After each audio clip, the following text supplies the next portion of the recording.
Hello दोस्तों, मैं सौरभ आपका स्वागत करता हूं मेरे चैनल कोडिंग वर्ल्ड में, जहां हम बड़े ही आसान तरीके से सी प्रोग्रामिंग लैंग्वेज के बारे में सीखेंगे। सो प्लीज़ चैनल को सब्सक्राइब कीजिए, वीडियोस को लाइक कीजिए और शेयर भी कीजिए। तो चलिए देखते हैं।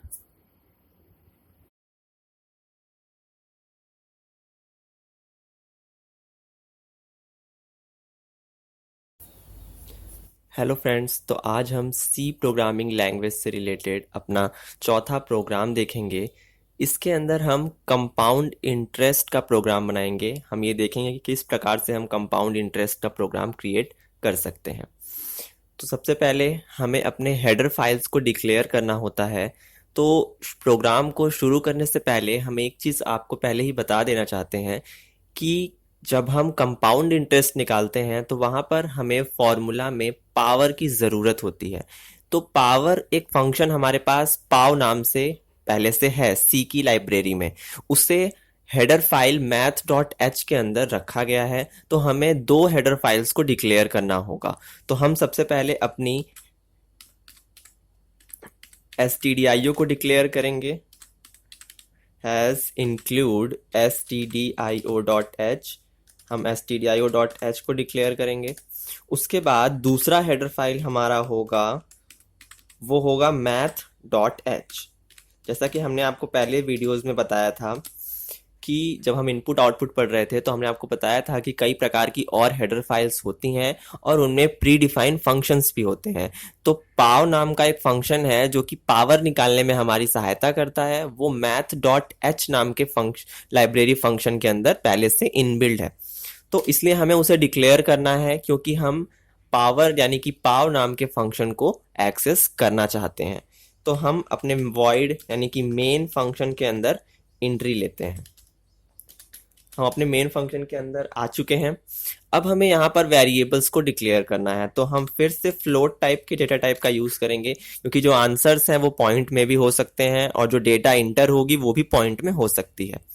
तो हम p नाम का वेरिएबल दे रहे हैं जो कि प्रिंसिपल अमाउंट को रखेगा, और दूसरा हम दे रहे हैं t जो कि टाइम को रखेगा, और नेक्स्ट हम दे रहे हैं r यानी कि जो रेट को रखेगा। और साथ ही साथ इनका आंसर्स को रखने के लिए भी एक वेरिएबल की जरूरत होगी। तो हम उसे दे रहे हैं सी आई यानी कंपाउंड इंटरेस्ट। हम इसमें 0 रख दे रहे हैं ताकि वो गार्बेज वैल्यू को स्टोर न करे। तो अब हम यूजर को एक मैसेज शो कराएंगे, प्रिंट एफ। मैसेज में हम यूजर से पहले प्रिंसिपल अमाउंट मांगेंगे, इंटर द प्रिंसिपल। तो हमने यहाँ पे यूजर से प्रिंसिपल अमाउंट मांग लिया। अब जैसे ही यूजर प्रिंसिपल अमाउंट इंटर करेगा हमें स्कैनफ फंक्शन के जरिए उसे स्टोर करा लेना है। तो हम अपने स्कैनफ फंक्शन के जरिए उसे स्टोर करा लेते हैं। तो हमें यहाँ पर %f का यूज करना होगा क्योंकि ये फ्लोट टाइप की डेटा आने वाली है और डेटा टाइप हमारा फ्लोट है। पहली डेटा जो आएगी वो p नाम के वेरिएबल के अंदर स्टोर करी जाएगी, इसलिए %p। हम यूजर को फिर से एक मैसेज दिखा रहे हैं ताकि आपको क्लियर समझ में आए, इंटर द टाइम। अब हम यूजर से टाइम मांग रहे हैं। फिर हम उसे स्कैनफ फंक्शन के जरिए एक वेरिएबल के अंदर स्टोर करा लेते हैं और %f की सहायता से %t नाम के वेरिएबल के अंदर। फिर हम यूजर को एक और मैसेज शो कराएंगे जो कि रेट को इंटर कराने के लिए होगा, इंटर द रेट। अब हमें रेट इंटर करना है।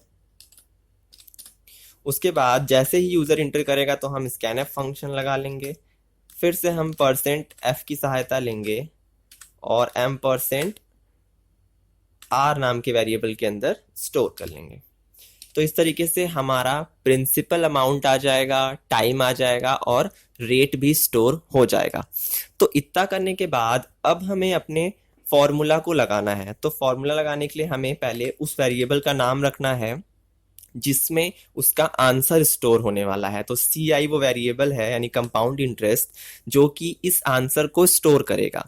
तो हमारा फंक्शन है प्रिंसिपल अमाउंट इनटू पावर नाम का फंक्शन का तो शॉर्ट फॉर्म पाव लिखा जाता है, और उसके बाद हम कोष्टक लगाएंगे, कोष्टक के अंदर हमें लिखना होगा यानी पैरेंथेसिस के अंदर 1 प्लस r डिवाइड बाई 100। जैसे आपका नॉर्मल फॉर्मूला होता है वो सेम वैसे ही है, और उसके बाद टाइम का जो पावर लगाया जाता है, कॉमा दे के हमें t नाम का वेरिएबल देना है, क्योंकि टाइम t नाम के वेरिएबल के पास, और फिर उसे सेमीकोलन से क्लोज। तो ये हमारा था फॉर्मूला जो कि कंपाउंड इंटरेस्ट को निकालने में हमारी सहायता करेगा। अब इसके बाद जब कंपाउंड इंटरेस्ट CI नाम के वेरिएबल के अंदर स्टोर हो जाएगा, तो उसे प्रिंट करने के लिए हमें प्रिंटफ फंक्शन की सहायता लेनी होगी। तो हम प्रिंट करेंगे क्या, कंपाउंड इंटरेस्ट। उसके बाद हम यहाँ %f लगा देते हैं, यानी कि आंसर को प्रिंट करने के लिए किस वेरिएबल में डेटा आएगी, CI नाम के वेरिएबल के अंदर। और फिर हम यहाँ पर मेन करली ब्रेसेस को क्लोज करते हैं। तो हमारा ये फंक्शन यानी कि जो पाव नाम का फंक्शन था वो हमने एक्सेस कर लिया। वो तभी एक्सेस होगा जब math.h नाम की हेडर फाइल लगाई जाएगी। जैसे stdio हेडर फाइल के अंदर printf scanf फंक्शन एक्सेस हो रहे हैं, वैसे ही math.h के अंदर पावर का फंक्शन यानी pow जो पाव है वो एक्सेस किया जाएगा। तो ये हमारा प्रोग्राम बनकर हो गया है तैयार। तो अब हम इसे एक बार चेक कर लेते हैं। तो रन करने के लिए हमें क्या करना होगा, अल्ट के साथ F9 को प्रेस करना होगा। तो हम प्रेस कर लेते हैं। तो एक गलती यहाँ पे स्पेलिंग की, तो फिर से हमने प्रोग्राम को रन कर लेते हैं।